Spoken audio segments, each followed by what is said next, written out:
तौर पर है और जातियां हैं बड़ी संख्या में, उनको आरक्षण हम देते हैं, एससी भी है, एसटी भी है, तमाम है।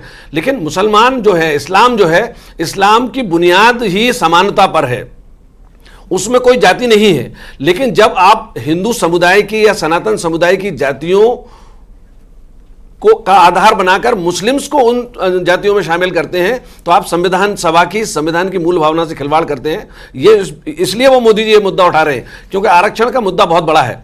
फिर जातीय जनगणना की जो बात राहुल गांधी करते हैं, वो पंडित जवाहरलाल नेहरू भी उसके खिलाफ थे, राजीव गांधी भी उसके खिलाफ थे। लेकिन अब आज अगर कांग्रेस या राहुल गांधी जाति जनगणना की बात करते हैं, तो उनको भी अपनी खुद की जाति भी बतानी पड़ेगी कि कानूनी रूप से मान्य उनकी कौन सी जाति है, वो किस धर्म के हैं, ये उनको बताना ही पड़ेगा। आप ऐसे बच नहीं सकते कि ये व्यक्तिगत मामला है, आस्था का मामला है, क्योंकि जब आप दूसरों की जातियां पूछेंगे तो अपनी भी आपको बतानी पड़ेगी। तो बीजेपी इन चीजों को डिस्कोर्स में लाना चाहती है।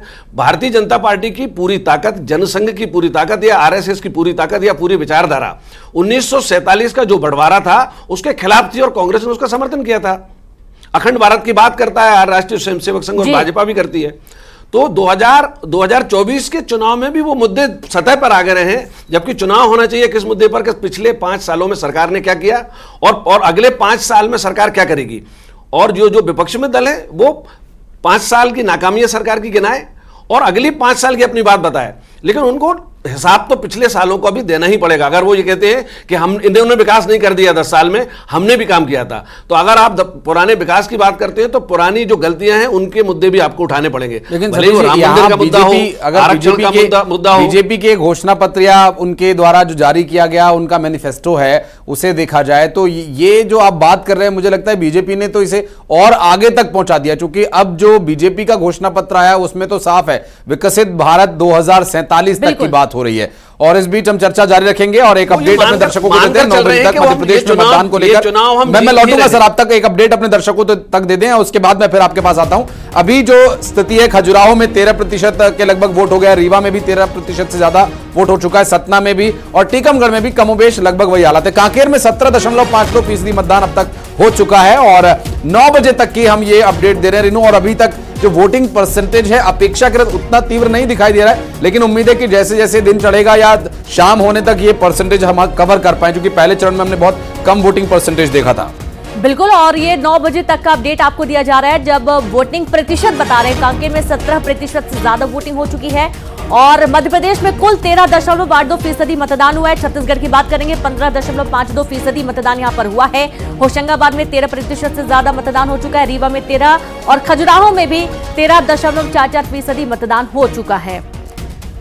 और सीधे रुक करेंगे कांकेर से, ममता लांजेवार जुड़ गई हैं। ममता कहां पर मौजूद हैं, किस तरीके का उत्साह, क्योंकि मध्य प्रदेश के मुकाबले छत्तीसगढ़ में 15% से ज्यादा मतदान हो चुका है और लगातार अभी भी भीड़ जुटी हुई है।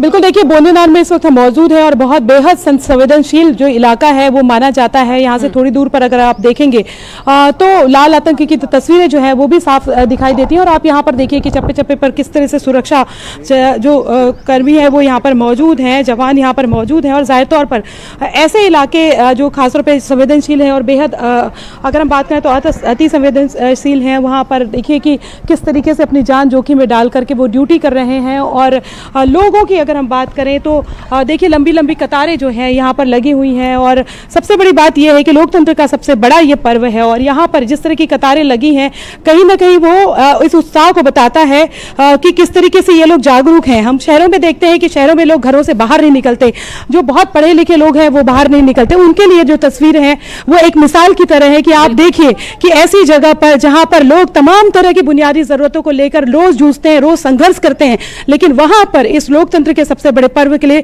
लोग कतारें लगाकर खड़े हैं। सुरक्षा कर्मियों को आप देखिए अत्याधुनिक हथियारों से लैस हैं, लेकिन यह जरूर है कि इस जगह पे जहां पे वो मौजूद हैं वहां पर उनकी जान को खतरा है।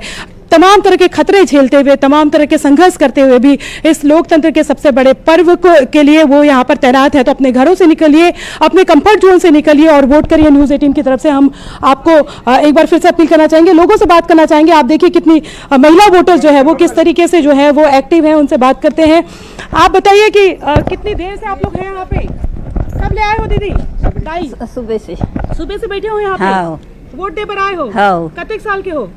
उम्र तो नहीं जाना मैं कते साल के होते हैं। बिल्कुल, तो ये इनको देख के लग रहा है करीबन 60 इयर्स की होंगी ये। आप वोट दे बनाए हो? हाँ कब ले खड़े हो लाइन में? 8 बजे।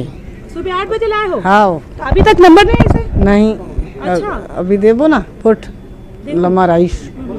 आप वोट देने के लिए पढ़ाई करती हैं? नहीं करती, कहाँ तक पढ़ाई की आपने? 12वीं तक। 12वीं तक के। यहाँ पर वोट देने के लिए आई हैं, क्या सोचकर आप प्रत्याशी जो है वो चुनना चाहिए आपको लगता है? हाँ, अच्छा प्रत्याशी चुनना है। अच्छा प्रत्याशी चुनना चाहिए। हाँ। जी जी। किस तरह का होना चाहिए प्रत्याशी आपको लगता है? ये देखिए बुजुर्ग जो महिला है, हम आपको दिखाना चाहेंगे कि वो लोग जो खासतौर पर अगर हम बात करें कि काफ़ी बुजुर्ग हैं, उनके लिए इस तरह की व्यवस्था भी की जा रही है। जिस आप देखिए कि कितनी उम्र दराज हैं वो, लेकिन उसके बाद भी वोट डालने के लिए जा रही है। तो बेहद खूबसूरत तस्वीर भी इसे कह सकते हैं। आप देखिए इनको लेकर के आ रहे हैं और करीबन लग रहा है कि 70 साल से ऊपर ये होंगी। इनसे बात करने की कोशिश करते हैं। वोट दे बनाए हो भाई?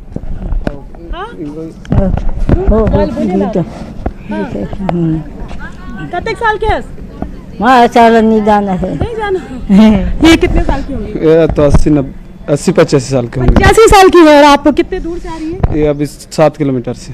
जी 7 किलोमीटर हाँ। से। तो कैसे लेकर आए थे इनको 7 किलोमीटर से? ये जी बोलेरो से लाए हैं। अच्छा, आप कौन है? मैं वार्ड पंच हूँ। अच्छा, वार्ड पंच है। जी। Okay okay. आपको रिश्तेदार भी लगते हैं? हाँ हाँ, दादी माँ है। दादी माँ है आपकी।